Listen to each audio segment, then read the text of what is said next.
বাতাস সাগর নদী সবই তোমার দান। তোমার পথে চলি যেন সারাটি জীবন ভর। আল্লাহ তুমি অপরূপ, না জানি কত সুন্দর। তোমায় আমি সপেছি প্রাণ, সপেছি অন্তর। السلام عليكم ورحمة الله وبركاته. الحمد لله واسع العطاء عظيم السخاء مسبل الغطاء، وأشهد أن لا إله إلا الله وحده لا شريك له ذو الكرم والآلاء، وبيده خزائن الأرض والسماء، وأشهد أن سيدنا ونبينا محمدًا عبد الله ورسوله أزكى الأتقياء وأصدق الأوفياء، صلى الله تعالى عليه وعلى آله وصحابته النجباء والتابعين لهم بإحسان إلى يوم العرض والجزاء. أما بعد، فأعوذ بالله من الشيطان الرجيم. بسم الله الرحمن الرحيم. والله جعل لكم مما خلق ظلالا وجعل لكم من الجبال أكنانا وجعل لكم سرابيل تقيكم الحر وسرابيل تقيكم بأسكم كذلك يتم نعمته عليكم لعلكم تسلمون. আল্লাহ তাআলা ইরশাদ করেন, আর আল্লাহ তাআলা যা সৃষ্টি করেছেন এর মধ্যে তোমাদের জন্য ছায়া রয়েছে, আর পাহাড় পর্বতের মধ্যে আল্লাহ তাআলা তোমাদের জন্য আশ্রয়স্থল সৃষ্টি করেছেন। মারকাজ আব্দুল্লাহ বিন যায়েদ আল মাহমুদ কর্তৃক আয়োজিত ফরিজ আব্দুল আজিজের এই মসজিদে উপস্থিত প্রাণপ্রিয় আমার মুসল্লি ভাইরা, সূরাতুন নাহল থেকে একটি আয়াত 81 নম্বর আয়াত তিলাওয়াত করে এর সরল বাংলা অনুবাদ উপস্থাপন করলাম। এই আয়াতের আলোকে আল্লাহ তাআলার একটি নিয়ামত পাহাড় পর্বত সম্পর্কে আমরা আলোচনা উপস্থাপন করব ইনশাআল্লাহ। সম্মানিত ভাইরা, পাহাড় পর্বত, নদ নদী, সমুদ্র, আসমান, জমিন ইত্যাদি আল্লাহর সৃষ্টি নিয়ে আমাদেরকে ভাবতে, চিন্তা করতে আল্লাহ তাআলা হুকুম করেছেন। أفلا ينظرون إلى الإبل كيف خلقت وإلى السماء كيف رفعت وإلى الجبال كيف نصبت وإلى الأرض كيف سطحت।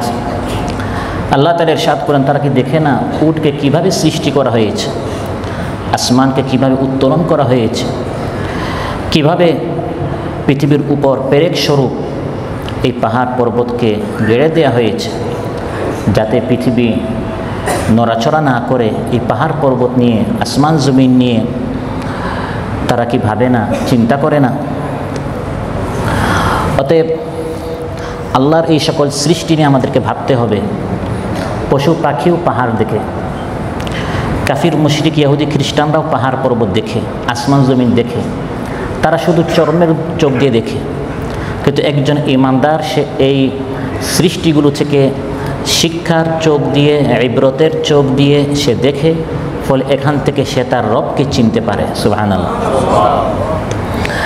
পাহাড় পর্বত নিয়ে আজ আমরা আলোচনা করব, কিভাবে বিশাল এই সৃষ্টিকে আল্লাহ তাআলা পয়দা করলেন। পাহাড়কে আল্লাহ তাআলা সমানভাবে এভাবে দেয়ালের মতো, ওয়ালের মতো উঁচু করেন নাই। যদি এভাবে দেয়ালের মতো সোজা করে আল্লাহ তাআলা সৃষ্টি করতেন, তাহলে পাহাড়ের উপর মানুষ চড়তে পারত না, পাহাড় থেকে মানুষ উপকৃত হতে পারত না। সূর্য হতে, বাতাস হতে এই পাহাড় আমাদের জন্য অন্তরায় হয়ে যেত, ফলে সূর্যের রোদ থেকে আমরা উপকৃত হতে পারতাম না, বাতাস থেকে আমরা উপকৃত হতে পারতাম না। আবার পাহাড়গুলোকে আল্লাহ তাআলা জমিনের উপর বিছিয়ে দেন নেই, শোয়া দেন নাই। যদি এই বিশাল বিশাল পাহাড়গুলোকে আল্লাহ তাআলা শোয়া দিতেন, তাহলে আমরা ক্ষেত খামার করতে পারতাম না, ঘরবাড়ি উঠাতে পারতাম না, বিল্ডিং আমরা বানাতে পারতাম না। আবার আল্লাহ তাআলা এই পাহাড়গুলোকে বলের মতো আল্লাহ তাআলা গোল আকারে সৃষ্টি করেন নাই। পুরা পাহাড়টা যদি গোল আকারের হতো তাহলে মানুষ পাহাড়ের উপরে উঠতে পারতো না। ফলে এই পাহাড়কে আল্লাহ তাআলা অত্যন্ত চমৎকারভাবে সৃষ্টি করেছেন, যাতে করে মানুষ পাহাড়ের একবার উপরে উঠেও পাহাড় থেকে মানুষ উপকৃত হতে পারে। সুবহানাল্লাহ। এই পাহাড় জিবাল বিভিন্ন ধরনের, বিভিন্ন রঙের, বিভিন্ন সাইজের। উঁচু পাহাড়ও আছে, অনেক উঁচু আছে, সাধারণ উঁচু আছে, আবার নিচু পাহাড়ও আছে। আবার কখনো এক টানা কয়েক পাহাড়, কয়েক কিলোমিটার পর্যন্ত টানা পাহাড়, আবার কখনো বিচ্ছিন্নভাবে এক একটি করে পাহাড় আল্লাহ তাআলা সৃষ্টি করেছেন। আবার বিভিন্ন রঙের পাহাড় আল্লাহ সৃষ্টি করেছেন। ومن الجبال جدد بيض وحمر مختلف ألوانها وغرابيب سود। আল্লাহ তাআলা ইরশাদ করেন, পর্বতসমূহের মধ্যে রয়েছে বিভিন্ন বর্ণের, পাহাড়গুলোর মধ্যে বিভিন্ন রঙের গিরিপথ রয়েছে। কিছু পাহাড় সাদা কালার, কিছু হচ্ছে লাল, কিছু হচ্ছে নিকশ কালো কৃষ্ণ কালারের। এভাবে সাদা রঙের পাহাড় রয়েছে, লাল রঙের পাহাড় রয়েছে, সবুজ রঙের পাহাড় রয়েছে, হলুদ কালারের পাহাড় রয়েছে, আবার কৃষ্ণ কালো রঙের পাহাড় আল্লাহ তাআলা সৃষ্টি করেছেন। পাহাড়ের পাথরগুলো কঠিন শক্ত, কিন্তু কঠিন শক্ত হওয়া সত্ত্বেও তা থেকে উপকার পাওয়া যায়। সুবহানাল্লাহ। আল্লাহর ভয়ে এই পাহাড়ের মধ্যে প্রতিক্রিয়া সৃষ্টি হয়। পাহাড়ের মধ্যে এক প্রকার চেতনা, অনুভূতি শক্তি তার মধ্যে রয়েছে। ফলে আল্লাহর ভয়ে পাহাড়ের পাথরগুলো ক্রন্দন করে, আল্লাহর ভয়ে থরথর করে এমনভাবে কাঁপে যে উপর থেকে নিচে ধসে পড়ে। সুবহানাল্লাহ। وإن من الحجارة لما يتفجر منه الأنهار وإن منها لما يشقق فيخرج منه الماء وإن منها لما يهبط من خشية الله। আল্লাহ তাআলা ইরশাদ করেন, কোন কোন পাথর তো এমন যা থেকে নদী নালা প্রবাহিত হয়, আর কিছু পাথর, পাহাড়ের পাথর এমন রয়েছে যে বিদীর্ণ হওয়ার পর তা হতে পানি নির্গত হয়। আবার কিছু এমন পাথর রয়েছে যা আল্লাহর ভয়ে উপর থেকে নিচে ধসে পড়ে। সুবহানাল্লাহ। পাথর যখন উপর থেকে নিচে ধসে পড়ে আমরা দেখি এটা এমনি এমনি ধসে পড়ে না, তাফসীরে এসেছে উপর থেকে নিচে ধসে পড়েছে আল্লাহর ভয়ে। আবার যখন পাথর থেকে নদী নালা প্রবাহিত হয়, এটি নদী নালা নয়, এই পানিটি তার ক্রন্দনের অশ্রু। তারপর বিদীর্ণ হয়ে যখন পানি নির্গত হয়, এটাও তার কান্না। আসমান জমিনের সবাই রবের ইবাদত করে, রবের ভয়ে ক্রন্দন করে, কান্না করে। ওয়ালাকিন লা তাফকাহুনা তাসবিহাহুম, কিন্তু মানুষ তাদের ক্রন্দনের আওয়াজ, তাদের তাসবিহের ধ্বনি মানুষ বুঝে না। মানুষকে আল্লাহ তাআলা ইচ্ছা দিয়েছেন, ইখতিয়ার দিয়েছেন। মানুষ চাইলে আল্লাহর হুকুম মানতে পারে, অমান্য করতে পারে। কিন্তু পৃথিবীর সকল মাখলুকাতকে আল্লাহ তাআলা এই স্বাধীনতা দেন নাই, ইচ্ছা শক্তি দেন নাই। পৃথিবীর সকল মাখলুকাতকে আল্লাহ তাআলা তার হুকুম মানতে বাধ্য করেছেন। পাহাড় পর্বতকে আল্লাহ তাআলা বলেছেন, হে পাহাড়। আসমানকেও আল্লাহ বলেছিলেন, হে আসমান, মানুষের মতো তোমরা কি স্বাধীনতা চাও? স্বাধীনভাবে আমি তোমাদেরকে ইখতিয়ার দিব।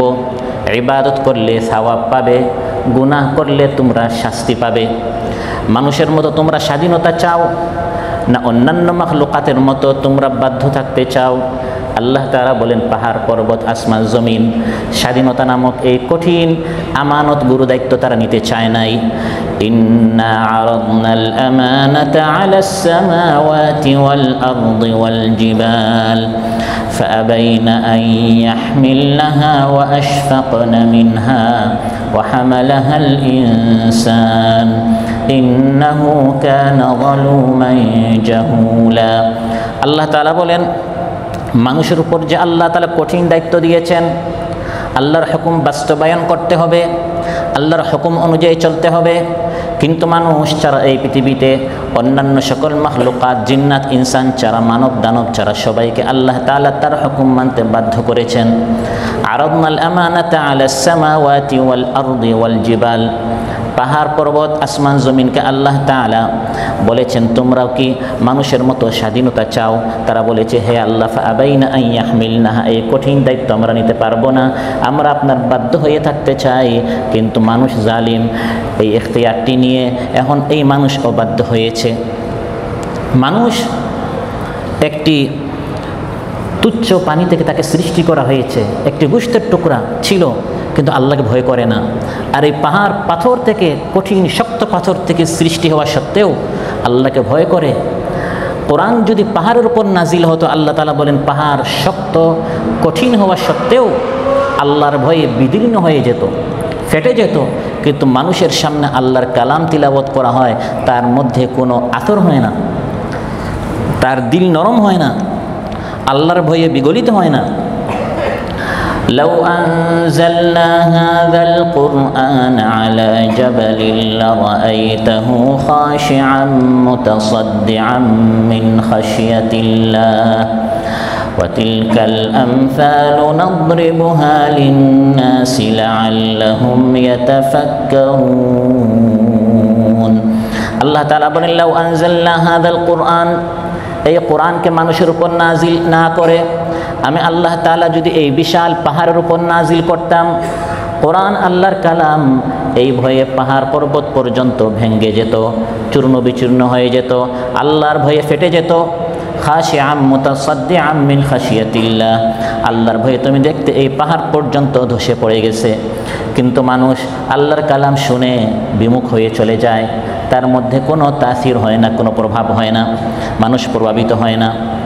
এই পৃথিবীতে যত মাখলুকাত আছে, পাহাড় পর্বত সহ সবাই আল্লাহর সামনে সর্বদা নত হয়ে আছে, কেউ অবাধ্য হতে পারে না।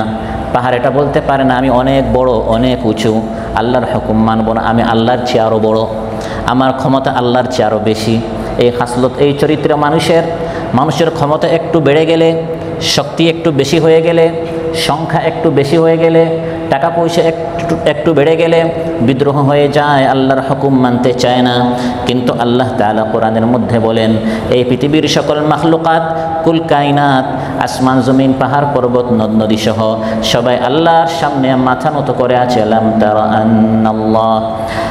তারা আন্নাল্লাহ ইয়াসজুদু লাহু মান ফিস সামাওয়াতি ওয়া মান ফিল আরদ والشمس والقمر والنجوم والجبال والشجر والدواب وكثير من الناس আল্লাহ তাআলা বলেন তুমি কি দেখো না, ইয়াসজুদু লাহু, আল্লাহর সামনে সাজদা করে, মান ফিস সামাওয়াতি ওয়া মান ফিল আরদ, যারা আসমানে আছে আর যারা জমিনে আছে, ওয়াশ শামসু, এবং সূর্যও সাজদা করে, ওয়াল কামারু, চাঁদও সাজদা করে, ওয়ান নুজুমু, তারকারাজি তারাও সাজদা করে, ওয়াশ শাজারু, বৃক্ষরাজি তারাও সাজদা করে, ওয়াল জিবালু, পাহাড় পর্বত তারাও সাজদা করে, পৃথিবীর ওয়াদ দাওয়াব, জীবজন্তু বিচরণশীল সকল প্রাণী আল্লাহর সামনে সাজদা করে। শুধু সাজদা করে না মানুষ, মানুষকে আল্লাহ স্বাধীনতা দিয়েছেন, আল্লাহর সামনে মাথা নত করতে চায় না, মাথা সবসময় উঁচু রাখতে চায়। পাহাড় পর্বত, এই পাহাড়গুলো সবসময় আল্লাহর সামনে সাজদা করে, একটা পাহাড় বিদ্রোহ নাই। এই পাহাড় মুসলিম পাহাড়, এই পাহাড় কাফির পাহাড়, এরকম আছে না। সকল পাহাড় পর্বত বিশাল বিশাল মাখলুক হওয়া সত্ত্বেও তারা আল্লাহর সামনে নত হয়ে আছে। এমনকি কোরআনের মধ্যে আল্লাহ বলেন পাহাড় যখন দেখে এই জমিনের উপর মানুষ আল্লাহর সাথে শিরিক করে, ক্রোধে রাগে পাহাড় চায় বিদীর্ণ হয়ে যেতে, জমিন চায় ফেটে যেতে, আকাশ চায় জমিনে পড়ে যেতে। এই শিরকের ভয়াবহতা এত মারাত্মক, আল্লাহ সৃষ্টি করলেন, রিজেক দিলেন, সেই আল্লাহ তাআলাকে ছেড়ে যখন বান্দা আল্লাহর সাথে শিরিক করে, পাহাড় পর্বত এটা তারা সহ্য করতে। تكاد السماوات يتفطرن منه وتنشق الأرض وتخر الجبال هدا أن دعوا للرحمن ولدا পাহাড় পর্বত তারা আল্লাহর সামনে সর্বদা নত হয়ে আছে, আল্লাহর ইবাদত করে, আল্লাহর তাসবিহ পাঠ করে, এমনকি আল্লাহ তাআলা তার নবী দাউদ আলাইহিস সালামের জন্য পাকপাখালির পাশাপাশি পাহাড় পর্বতকে আল্লাহ তাআলা নিয়োজিত করে দিলেন। ওয়াসাখখারনা মা দাউদাল জিবালা ইউসাব্বিহনা ওয়াত-তায়রা ওয়া কুন্না ফাঈলিন। আল্লাহ তাআলা বলেন দাউদ আলাইহিস সালামের সাথে আমি পাকপাখালি পাহাড় পর্বতকে নিয়োজিত করে দিলাম এবং পাহাড়কে ডেকে ডেকে আল্লাহ বললেন, হে পাহাড়, ইয়া জিবালু আউবি মাহু ওয়াত-তায়র, হে পাহাড়, আমার নবী দাউদ আলাইহিস সালাম যখন জাবুর তিলাওয়াত করেন, যখন আমার পবিত্রতা বর্ণনা করেন, তাসবিহ করেন, তখন হে পাহাড় তোমরাও তার সাথে সাথে তাসবিহ করো। আর সেই তাসবিহ শুধু সকালে নয়, শুধু সন্ধ্যায় নয়, শুধু এক বেলা নয়, বরং আল্লাহ তাআলা পাহাড়কে বলে দিয়েছেন, ইন্না সাখখারনাল জিবালা মাআহু ইউসাব্বিহনা বিল আশি ওয়াল ইশরাক। আল্লাহ তাআলা বলেন আমি পাহাড় পর্বতকে বলে দিলাম, হে পাহাড় পর্বত, হে পাখিরা, আমার দাউদের সাথে তোমরা তাসবিহ পাঠ করো সকাল সন্ধ্যা। সুবহানাল্লাহ। বিল আশি ওয়াল ইশরাক, রাত দিন সকাল সন্ধ্যা আমার দাউদের সাথে তোমরা তাসবিহ করো, আমার প্রশংসা পাঠ করো, আমার হামদ, আমার তাকবীর, আমার তাসবিহ, আমার বরত্ব, আমার শ্রেষ্ঠত্ব তোমরা বয়ান করতেই থাকো। এই পাহাড় আল্লাহর এত বিশাল সৃষ্টি, কোরআনের মধ্যেও আল্লাহ তাআলা কোনো জিনিসের বড়ত্ব বয়ান করতে যখন চেয়েছেন তখন পাহাড়কে আল্লাহ তাআলা উল্লেখ করেছেন যে এই জিনিসটি অনেক বড়, পাহাড়ের মতো। পাহাড়টা আল্লাহর এত বড় সৃষ্টি।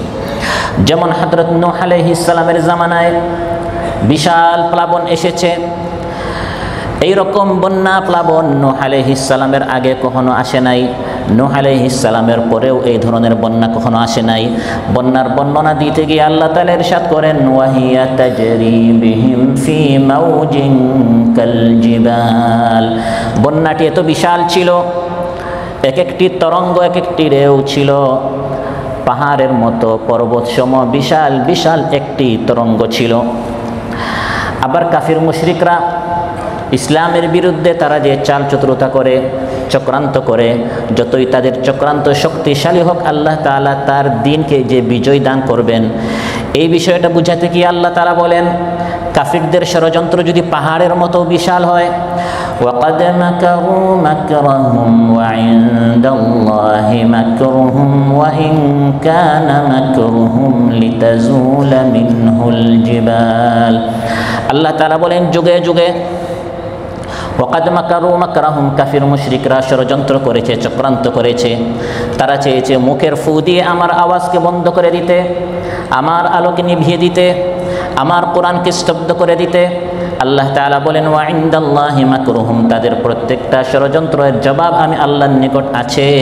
ওয়া ইন কানা মাকরুহুম লিতাজুলা মিনহুল জিবাল, যদিও তাদের ষড়যন্ত্র এমন যে পাহাড় টলে যায়, পাহাড় নড়ে যায়, পাহাড় হেলে যায়, এত শক্তিশালী যদি তাদের ষড়যন্ত্র হয়, পাহাড় সম ষড়যন্ত্র হলেও প্রত্যেকটা ষড়যন্ত্র ছিন্ন ভিন্ন করে দেওয়ার মতো পাওয়ার আমি আল্লাহ তাআলার নিকট আছে।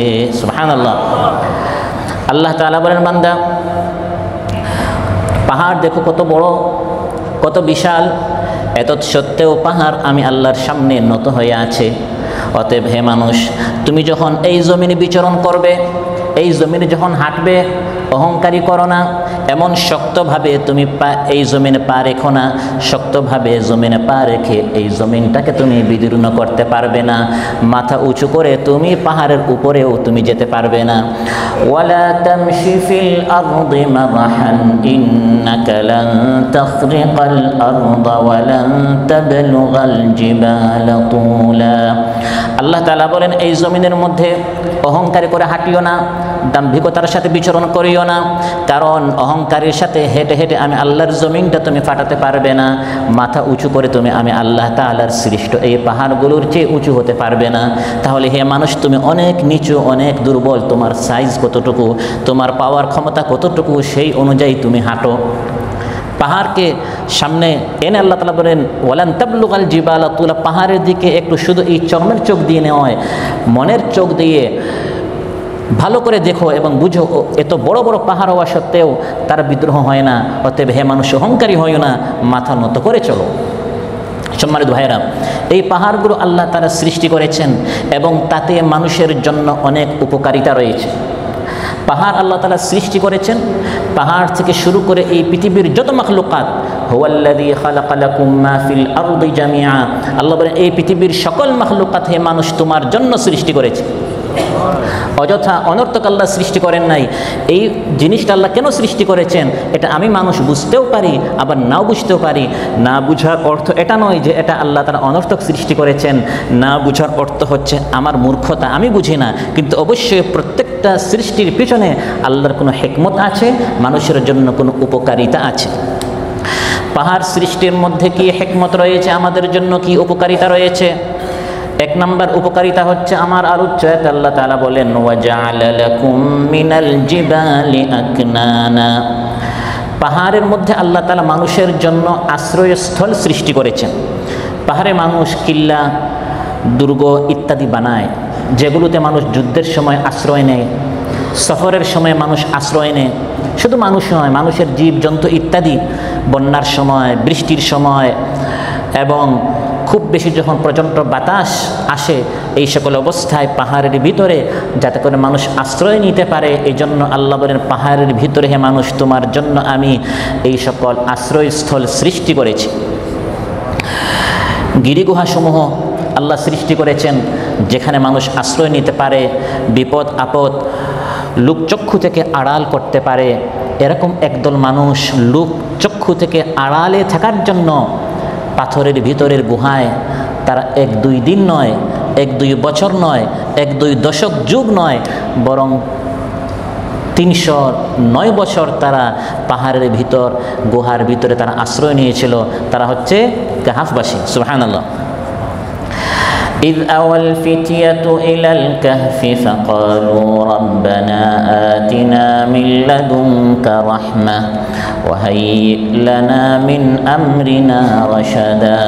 আল্লাহ তাআলা বলেন যখন কাহাফবাসী এই একদল যুবক তারা পাহাড়ের ভিতরে যে গুহা ছিল সেখানে আশ্রয় নিল এবং রবের নিকট দোয়া করে তারা বলল, হে আল্লাহ আমাদেরকে সঠিক পথ প্রদর্শন করুন।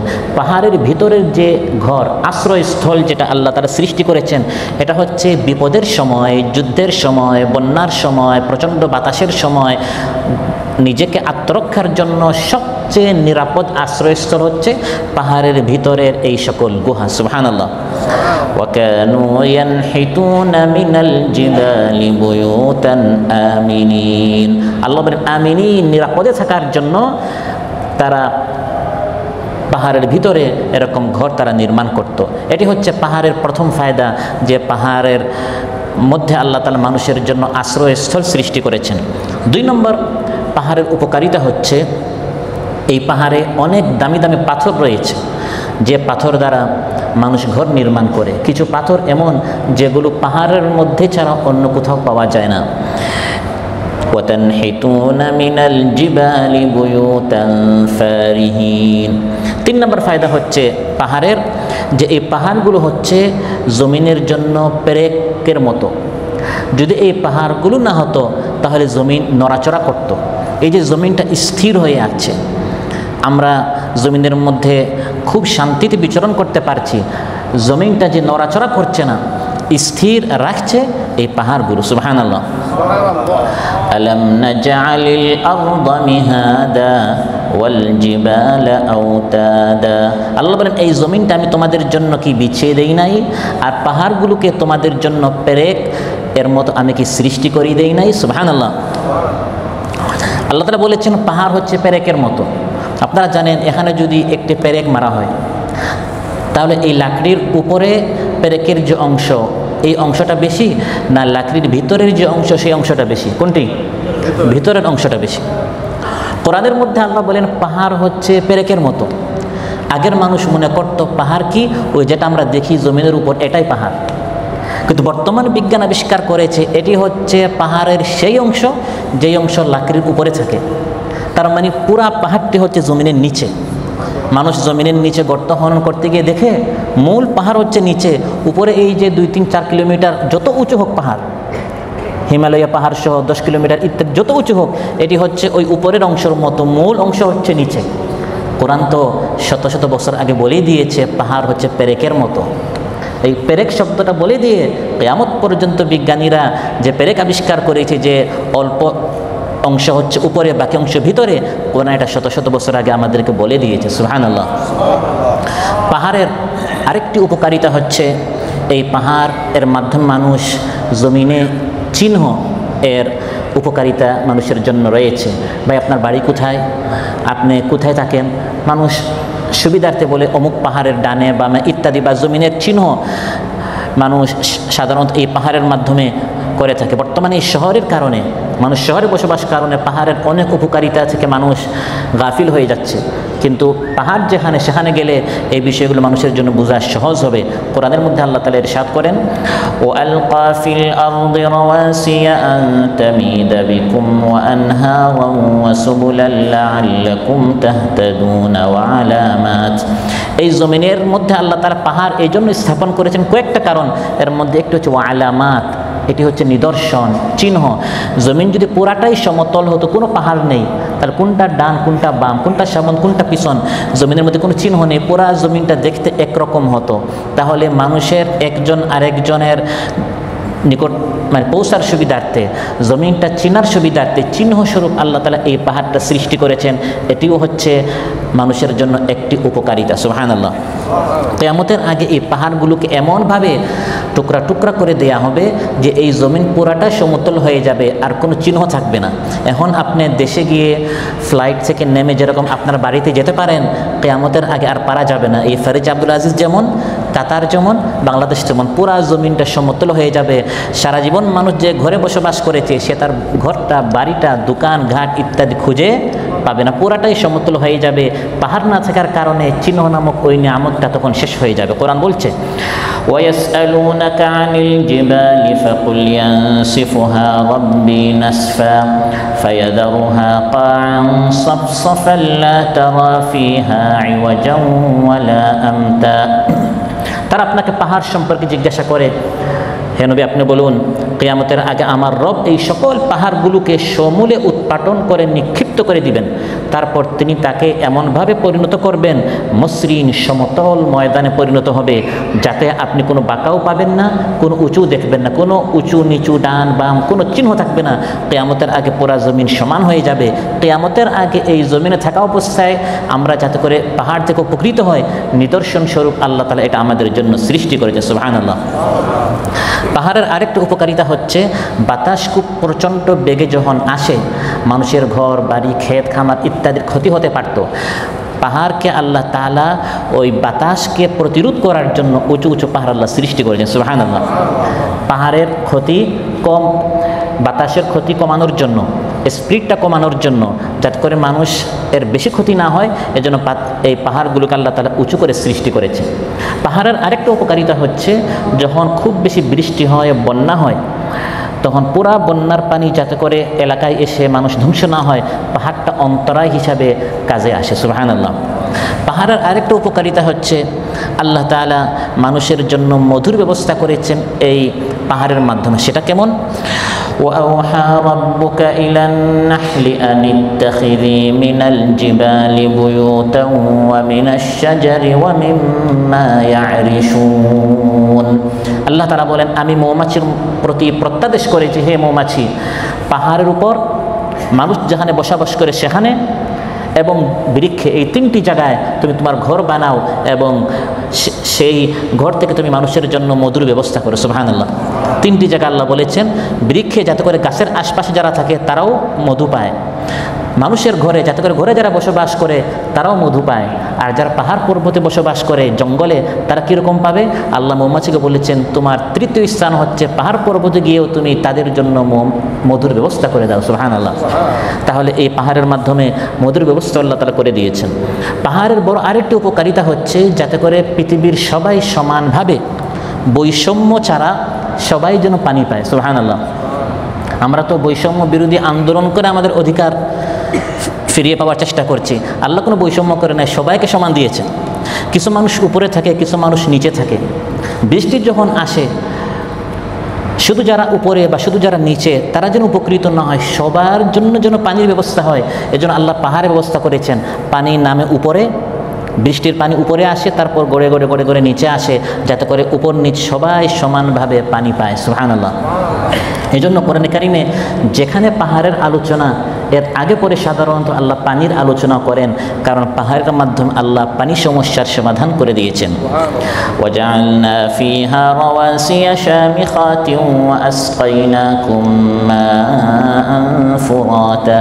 পাহাড়ের আরেকটি উপকারিতা হচ্ছে, পাহাড়ে আল্লাহ তাআলা লুকিয়ে রেখেছেন অনেক অনেক দামি দামি খনিজ সম্পদ, স্বর্ণ, রৌপ্য, তামা, লোহা, সীসা, হীরা, মণিমুক্তা, ইউরানিয়াম ইত্যাদি অনেক দামি দামি খনিজ সম্পদ। বর্তমান বিজ্ঞানীরা যারা রয়েছে তারা 100-এর মতো খনিজ সম্পদ তারা আবিষ্কার করেছে। তারপরে তারা বলেছে, আমরা যা পাহাড় থেকে এই সকল সম্পদ যা আমরা মানুষের জন্য আল্লাহ সৃষ্টি করেছেন, পাহাড়ের নিচ থেকে মানুষ খনিজ সম্পদ স্বর্ণ বের করেছে, রৌপ্য বের করেছে, সীসা বের করেছে, তামা বের করেছে, ইউরানিয়াম বের করেছে, ইত্যাদি বের করার পর শতাধিক এই ধরনের সম্পদ বের করার পর বর্তমান বিজ্ঞানীরা বলেছে, আমাদের ধারণা আমরা যা আবিষ্কার করেছি তা লুকায়িত সম্পদের 1000 গুণের 1 ভাগ হবে না। এখনও হাজার হাজার সম্পদ জমিনের নিচে আছে, আর আমরা 2-1000 রিয়ালের জন্য কত হানাহানি মারামারি কাটাকাটি করি। আপনার কত সম্পদ পাহাড়ের নিচে আল্লাহ তাআলা আপনার জন্য লুকাই রেখেছেন। সুবহানাল্লাহ। সম্মানিত ভাইরা, পাহাড় পর্বত সবাই মর্যাদার দিক দিয়ে সমান নয়। আল্লাহর একটি সুন্নত হচ্ছে, আল্লাহ কোনো একটি সৃষ্টি পয়দা করার পর তাদের মধ্যে তারতম্য করেন। ওয়া রাব্বুকা ইয়াখলুকু মা ইয়াশাউ ওয়া ইয়াখতার। আল্লাহ বলেন, আল্লাহ সৃষ্টি করেন, আবার কিছু সৃষ্টিকে মনোনীত করেন। মানুষের মধ্যে নবীদের মধ্যে রাসূল সাল্লাল্লাহু আলাইহি সাল্লামকে, মাসগুলোর মধ্যে রমজানকে, রাতগুলোর মধ্যে লাইলাতুল কদরকে, এভাবে আল্লাহ তাআলা সৃষ্টি করে এই সৃষ্টি থেকে কতককে আল্লাহ তাআলা পছন্দ করেন, মনোনীত করেন। পাহাড়গুলোকে সৃষ্টি করে সব পাহাড়দের মর্যাদা আবার একরকম নয়, কিছু কিছু পাহাড়ের আলাদা মর্যাদা রয়েছে। যেমন তুর পাহাড় হচ্ছে আল্লাহর প্রিয় পছন্দের একটি পাহাড়, যে পাহাড়ের নিকট হযরত মূসা আলাইহিস সালামের সাথে সরাসরি আল্লাহ তাআলা কথোপকথন করেছেন। সুবহানাল্লাহ। وَنَادَيْنَاهُ مِنْ جَانِبِ الطُّورِ الْأَيْمَنِ وَقَرَّبْنَاهُ نَجِيًّا। আল্লাহ তাআলা বলেন, হযরত মূসা আলাইহিস সালামকে তুর পাহাড়ের পাশে আমি আল্লাহ তাআলা একবার জোর আওয়াজে ডেকেছি, আরেকবার আল্লাহ তাআলা একবারে আমি হযরত মূসা আলাইহিস সালামের সাথে কানা ঘুষাও করেছি। সুবহানাল্লাহ। জোরেও কথা বলেছেন, আস্তে কথা বলেছেন। মূসা আলাইহিস সালামের সাথে বিশেষ সাক্ষাৎকার হয়েছে, যা অন্য কোনো নবীর সাথে হয় নাই। হ্যাঁ, হয়েছে এক নবীর সাথে, তিনি হচ্ছেন আমার আপনার নবী, তার সাথেও আল্লাহ সরাসরি কথা বলেছেন, কিন্তু সেটা মূসা আলাইহিস সালামের মতো তুর পাহাড়ে নয়, বরং 7 আসমান উপরে সেই আরশের নিকট আমার নবীকে মেহমান হিসাবে নিয়ে। সুবহানাল্লাহ। এবং তুর পাহাড় হচ্ছে এমন পাহাড়, শুধু আল্লাহ কথা বলেছেন তা নয়, শুধু মূসা আলাইহিস সালামের সাথে তুর পাহাড়ে আল্লাহ কথা বলেছেন তা নয়, বরং তুর পাহাড় এর মধ্যে একটি পাহাড় রয়েছে, যে পাহাড়ের উপর সরাসরি আল্লাহর তাজাল্লি হয়েছে, আল্লাহর আলো সেখানে পড়েছে। হযরত মূসা আলাইহিস সালাম আল্লাহর নিকট বলেন, হে আল্লাহ, আপনার আওয়াজ তো অনেক শুনলাম, একবার আপনাকে দেখতে চাই। সুবহানাল্লাহ। আল্লাহর এত প্রিয় ছিলেন, এই জন্য এই আবদারটা করে বসলেন।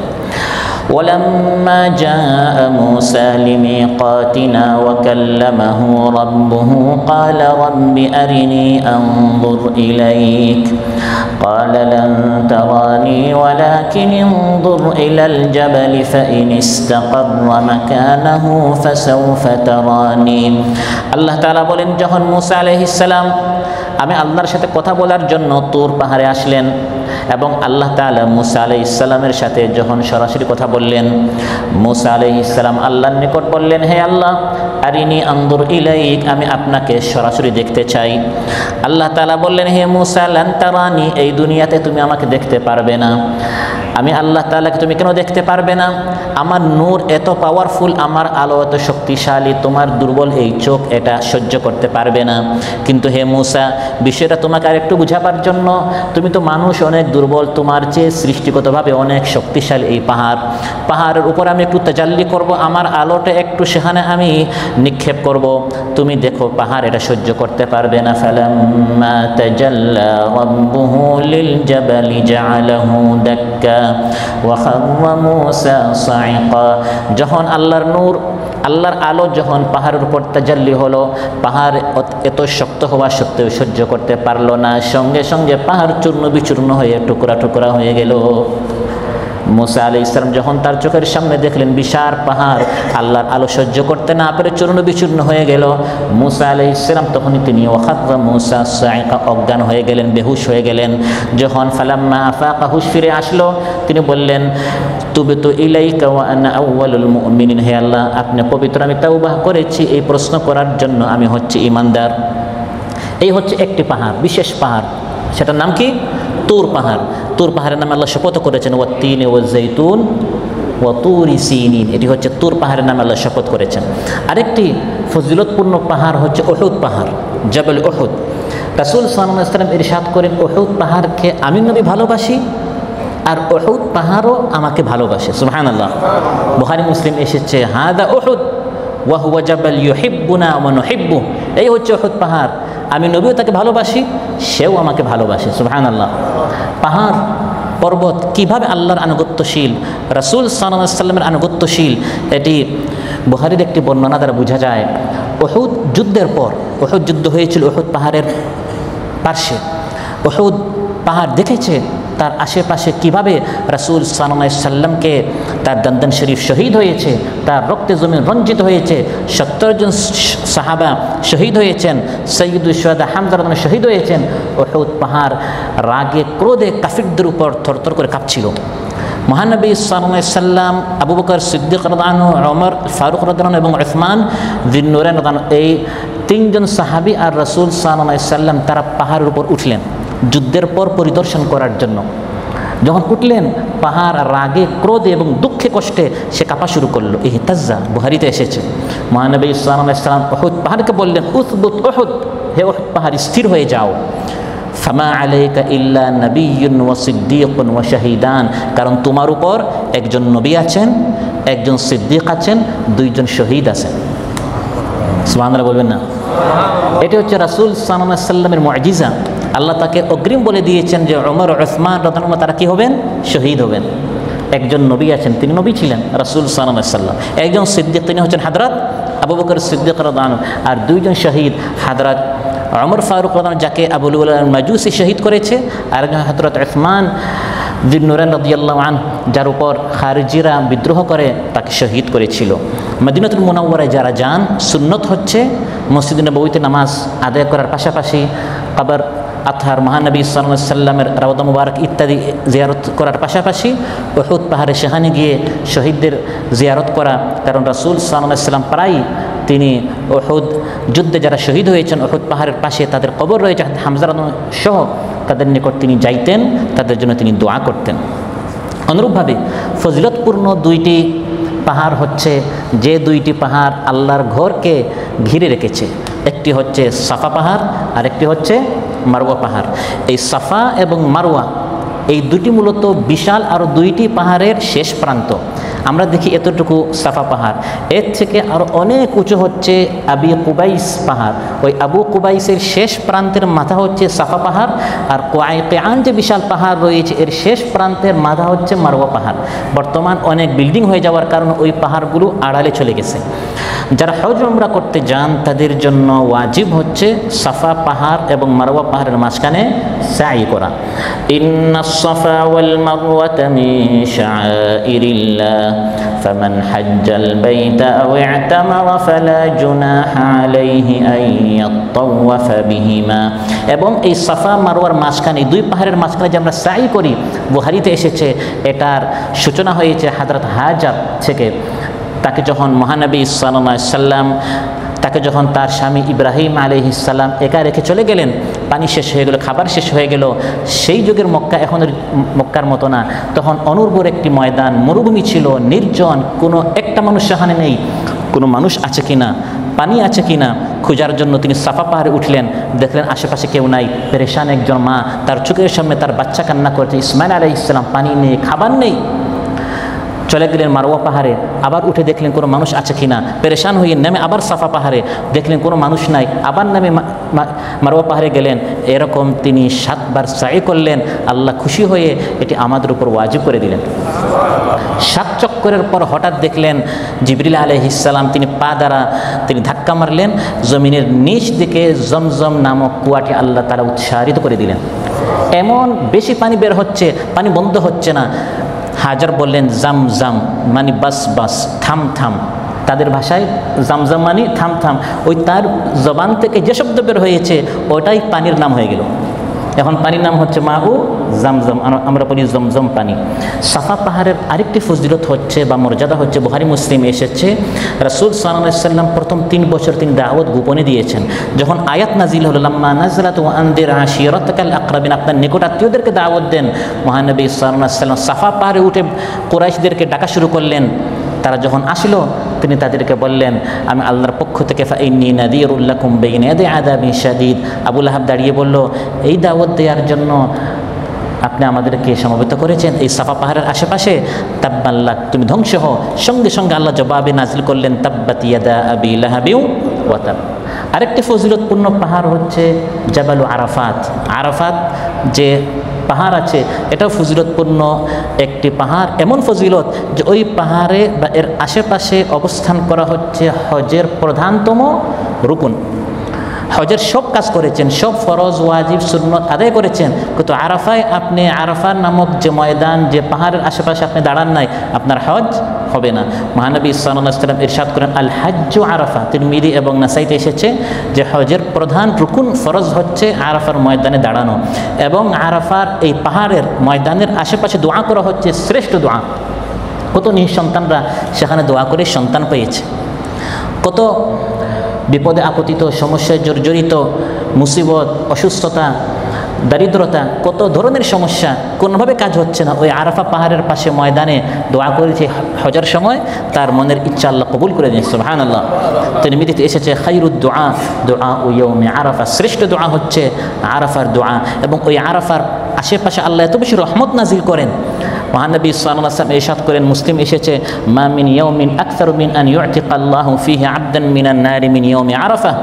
সবচেয়ে বেশি আল্লাহ তাআলা বান্দাদেরকে জাহান্নাম থেকে আজাদ করেন, মুক্ত করেন ওই আরাফার দিন, আরাফার ময়দানে যারা থাকে তাদেরকে। সুবহানাল্লাহ। আল্লাহ ফেরেশতাদের সাথে ফখর করেন, আনন্দের সাথে বলেন, এই মানুষকে সৃষ্টি করতে হে মানুষ তোমরা আপত্তি করেছিলে, হে ফেরেশতা তোমরা আপত্তি করেছিলে, এই দেখো তারা ওই আরাফা পাহাড়ের ময়দানের আশেপাশে কীরকম আমাকে ডাকছে। সুবহানাল্লাহ। জাউনি শু'সান গুবরা। বুখারী মুসলিম এসেছে, এটি আরাফার আরেকটি ফজিলত। এক ইহুদি এসে হযরত ওমর রাদিয়াল্লাহু আনহু কে বলল, আয়াতুন ফি কিতাবিকুম তাকরাউনাহা, তোমাদের কোরআনে একটি আয়াত, লাউ আলাইনা মা'শারাল ইয়াহুদি নাযরাত লাত্তাখাযনা যালিকাল ইয়াওমা ঈদা। এই আয়াতটি যদি আমরা ইহুদিদের উপর নাজিল হতো, আমরা এই দিনকে ঈদ হিসাবে গ্রহণ করতাম। তিনি প্রশ্ন করেন কোন আয়াত? সে বলল আল ইয়াউমা আকমালতু লাকুম দীনাকুম, আজ তোমাদের এই দিনকে আমি পূর্ণ করে দিয়েছি, ইসলাম কমপ্লিট হয়েছে। কমপ্লিট হওয়ার কারণে আমরা ওই দিনকে ঈদ হিসাবে গ্রহণ করতাম। হযরত ওমর বললেন, আমি ওমর জানি এই আয়াত কোন দিন, কোথায়, কখন নাজিল হয়েছে। এই আয়াতটি নাযালাত আলা নবী সাল্লাল্লাহু আলাইহি ওয়াসাল্লাম বিআরাফাত ইয়াউমুল জুমআ, জুমআর দিন, আরাফার দিন, আরাফা পাহাড়ে যখন তিনি ছিলেন ওই সময় এই আয়াতটি নাজিল হয়েছে। সুবহানাল্লাহ। আরেকটি গুরুত্বপূর্ণ পাহাড় হচ্ছে হিরা গুহা, যে পাহাড়ে রয়েছে জাবালু হিরা। সেখানে মহানবী সাল্লাল্লাহু আলাইহি ওয়াসাল্লাম নবী হওয়ার আগে বুখারী মুসলিম এসেছে, ওয়া কানা ইয়াখলু বিগারি হিরা ফায়াতাহান্নাতু ফি, সেখানে গিয়ে তিনি ইবাদত করতেন, একা একই নির্জনে তিনি সেখানে আল্লাহকে ডাকতেন। হঠাৎ একদিন আল্লাহর পক্ষ থেকে ওহী আসলো, ইকরা বিসমি রাব্বিকাল্লাযী। আরেকটি গুরুত্বপূর্ণ পাহাড় হচ্ছে জাবাল সাউর, সাউর পাহাড়, যেখানে মহানবী সাল্লাল্লাহু আলাইহি ওয়াসাল্লাম হিজরতের রাতে তিনি আত্মরক্ষার জন্য আত্মগোপন করেছিলেন। এই পাহাড়, এই গুহার কথা কোরআনের মধ্যে আল্লাহ উল্লেখ করেছেন, ইযহুমা ফিল গার, যখন দুই সাথী একা একই মহানবী সাল্লাল্লাহু আলাইহি ওয়াসাল্লাম এবং আবু বকর রাদিয়াল্লাহু আনহু যখন তারা এই সাউর পাহাড়ের ভিতরে গুহায় যখন তারা আত্মরক্ষা করেছিলেন। সম্মানিত ভাইরা, এই পাহাড়গুলো কিয়ামতের সময় সবগুলোকে আল্লাহ তাআলা টুকরা টুকরা করে দিবেন। প্রথমে এই পাহাড়গুলোকে আপন স্থান থেকে হটিয়ে সঞ্চালিত করা হবে, নাড়ানো হবে। এখন যেরকম স্থির আছে এরকম স্থির থাকবে না, কিয়ামতের আগে এগুলো এভাবে হাঁটতে থাকবে, চলতে থাকবে। ওয়ায়াউমা নুসাইয়িরুল জিবালা ওয়া তারাল আরদা বারিজাতাও ওয়া হাশারনাহুম ফালাম নুগাদির মিনহুম আহাদা। আল্লাহ তাআলা বলেন, কিয়ামতের আগে পাহাড়গুলোকে আমি সঞ্চালিত করব, নাড়াতে থাকবো, পাহাড়গুলো এখন স্থির আছে, কিয়ামতের আগে চলতে থাকবে। ওয়াসুইরাতিল জিবালু ফাকানাত সারাবা, আল্লাহ তাআলা বলেন পাহাড়গুলোকে এমনভাবে চালানো হবে মরীচিকার মতো হয়ে যাবে, এমনভাবে চালিত করা হবে পর্বতসমূহকে, ফলে তা মরীচিকায় পরিণত হবে, মরীচিকার মতো কেবল দূর থেকে পাহাড়গুলো দৃশ্যমান বস্তুতে পরিণত হয়ে যাবে, আর তারপরেই তা একেবারে নিশ্চিহ্ন হয়ে যাবে, পাহাড়গুলোর কোনো চিহ্ন পর্যন্ত কিয়ামতের আগে বাকি থাকবে না। ওয়াইদাল জিবালু সুইয়িরাত, আল্লাহ বলেন এই বিশাল বিশাল পাহাড়গুলোকে কিয়ামতের আগে নাড়ানো হবে, সঞ্চালিত করা হবে। ইয়াউমা তামুরুস সামাউ মাওরা ওয়া তাসীরুল জিবালু সাইরা, কিয়ামতের আগে পাহাড়গুলো টুকরো টুকরা করা হবে এবং পর্বতগুলোকে চূর্ণ বিচূর্ণ করে দেয়া হবে। আল্লাহ তাআলার এত বিশাল ক্ষমতা, তিনি তো বিশাল ক্ষমতার অধিকারী, তিনি প্রত্যেকটি জিনিসকে সুষম এবং মজবুত করে বানিয়েছেন, কিন্তু সেই আল্লাহ তাআলা এই সমস্ত মজবুত জিনিসগুলোকে ধুনিত তুলার ন্যায় করারও তার ক্ষমতা রয়েছে। যেমন পাহাড়গুলোকে আল্লাহ এত শক্ত করে সৃষ্টি করার পর ওয়াতারাল জিবালা তাহসাবুহা জামিদাতান ওয়া হিয়া তামুররু মাররাস সাহাব, আল্লাহ বলেন এই যে পাহাড়কে এখন তুমি স্থির দেখছো, কিয়ামতের আগে এগুলোকে মেঘ যেভাবে দ্রুতভাবে মেঘ চলে, কিয়ামতের আগে পাহাড়গুলোকে এরকম হাঁকানো হবে, তাড়ানো হবে, দ্রুত এভাবে এগুলোকে ভাগানো হবে। তারপর পাহাড়গুলোকে কিয়ামতের আগে কুটে পিষে চূর্ণ বিচূর্ণ করা হবে, ধুলোবালির মতো বাতাসে উড়িয়ে দেওয়া হবে। ওয়াবুসাতিল জিবালু বাসসা ফাকানাত হাবাআম মুনবাসসা, এভাবে প্রথমে পাহাড়সমূহ বিক্ষিপ্ত বালুরাশির মতো হবে, তারপর ধুনিত পশমের মতো হবে, সবশেষে উৎক্ষিপ্ত ধূলিকণা হয়ে যাবে এবং তার জায়গায় আর অবস্থিত থাকবে না। ওয়াহুমিলাতিল আরদু ওয়াল জিবালু ফাদুক্কাতা দাক্কাতান ওয়াহিদা, আল্লাহ বলেন জমিনকে উঠানো হবে, কিয়ামতের আগে পাহাড়কে উঠানো হবে, জমিন এবং পাহাড়কে উঠিয়ে ফাদুক্কাতা দাক্কাতান ওয়াহিদা, এক ধাক্কা দিয়ে পুরা জমিন এবং পাহাড়কে উলট পালট করে দেয়া হবে, প্রকম্পিত হবে গোটা জমিন। ইয়াউমা তারজুফুল আরদু ওয়াল জিবালু ওয়া কানাতিল জিবালু কাসীবাম মাহিলা, জমিন এবং পাহাড় ভূমিকম্পে উলট পালট হয়ে যাবে, আর অতীব বিশাল ভয়ঙ্কর পাহাড় পর্বত সেদিন অসার বালুর স্তূপে পরিণত হবে। ওয়াইদাল জিবালু নুসিফাত, পাহাড়গুলো চলমান বালুকা রাশিতে পরিণত হবে। সূরাতুল কারিয়া আমাদের সকলের মুখস্থ, আল্লাহ বলেন আল কারিয়া মাল কারিয়া ওয়া মা আদরাকা মাল কারিয়া ইয়াউমা ইয়াকুনুন নাসু কাল ফারাশিল মাবথুস ওয়া তাকুনুল জিবালু কাল ইহনিল মানফুশ, আল্লাহ বলেন এটি হচ্ছে মহাপ্রলয়ের দিন, সবচেয়ে কঠিন দিন, সবচেয়ে বিপদের দিন। হঠাৎ বিল্ডিং ধসে পড়লো, এসি নিচে পড়লো, গাড়ি অ্যাক্সিডেন্ট হলো, বড় একটি যদি দুর্ঘটনা হয় মানুষ কেঁপে উঠে, আল্লাহ বলেন এগুলো কিচ্ছু না। আল কারিয়া, সবচেয়ে বড় বিপদের দিন, ভয়ঙ্কর দিন, প্রলয়ের দিন, যেদিন আসমান ভেঙে পড়বে, সূর্য আলোহীন হয়ে যাবে, পাহাড়গুলোকে চালানো হবে, টুকরা টুকরা করা হবে, মানুষ হবে বিক্ষিপ্ত পতঙ্গের মতো, আর পর্বতসমূহ হবে ধুনিত রঙিন পশমের মতো, যা হালকা বাতাসে উড়ে যাবে। এভাবে কিয়ামতের আগে পাহাড়গুলোকে একবারে নিশ্চিহ্ন করে দেয়া হবে, যেমন পাহাড় জমিনে ছিলই না। সম্মানিত ভাইরা, আজকের এই আলোচনা থেকে আমরা আল্লাহ সুবহানাহু ওয়া তাআলার একটি বিশাল সৃষ্টি, যে এতদিন আমরা চর্মের চোখ দিয়ে দেখতাম, এখন আমরা অন্তরের চোখ দিয়ে দেখব। এত বড় সৃষ্টি আল্লাহ সৃষ্টি করলেন, এই পাহাড় যদি এত সুন্দর হয়, না জানে আমার রব কত সুন্দর। পাহাড় যদি এত শক্তিশালী হয়, না জানে আমার আল্লাহ কত শক্তিশালী। এভাবে আল্লাহর এই সকল সৃষ্টি নিয়ে ভাবতে, চিন্তা করতে, ফিকির করতে, আর সেখান থেকে শিক্ষা নিতে আল্লাহ তাআলা আমাদেরকে হুকুম করেছেন। আল্লাহ তাআলা আমাদের সবাইকে তৌফিক দান করুন, তার চিন্তাশীল বান্দাদের মধ্যে আমাদেরকে শামিল করুন। আল্লাহ তাআলা আমাদের মধ্যে যার যে পেরেশানি আছে পেরেশানি মুক্ত করুন, যারা অসুস্থ আছেন সুস্থ করে দেন, যারা ঋণগ্রস্ত আছেন ঋণ পরিশোধ করার তৌফিক দান করেন। আমাদের সবাইকে কোরআন সুন্নাহ এর সঠিক অনুসারী হিসাবে আল্লাহ তাআলা আমাদেরকে কবুল করুন, দ্বীনের দায়ী হিসাবে আমাদেরকে কবুল করুন। আসসালামু আলাইকুম ওয়া রাহমাতুল্লাহি ওয়া বারাকাতুহু।